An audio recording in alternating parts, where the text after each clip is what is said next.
Even in Greece during the Peloponnesian War, there are written records that Spartan women could give themselves to whomever they wanted. Their husbands could not even complain, and they did not have more children, which is exactly what happens today. If you get home today, are you married?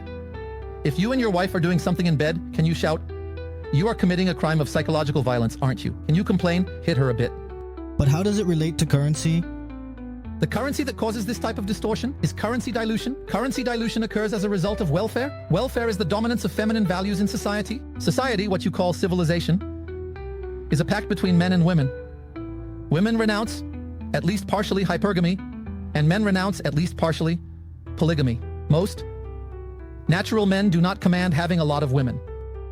He wants several, and the woman wants the best, right? Now, usually she gets married, and if for some reason she thinks her guy is not the best, she will want to make a working branch and move on to a better one, right? The problem is that it has reached such a heightened level. Nowadays, the men's strike is becoming widespread. The main economic problem in the world today is not currency printing. The main economic problem in the world, which even Elon Musk, the richest man in the world, has repeated dozens of times, is demographic collapse, right? But I don't understand how currency affects this behavior. How does currency dilution cause? Currency dilution gives the state the power to spend absurdly and generates distortions. All the prices you see in life are information. Got it? All prices are information. The price includes the information of how many people want to buy bread, how much wheat costs, how much the baker's labor costs. It's all there in that price.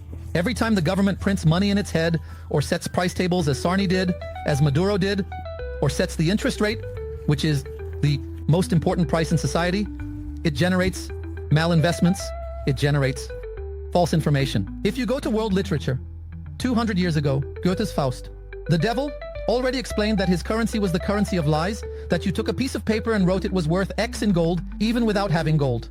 And that was fiat currency.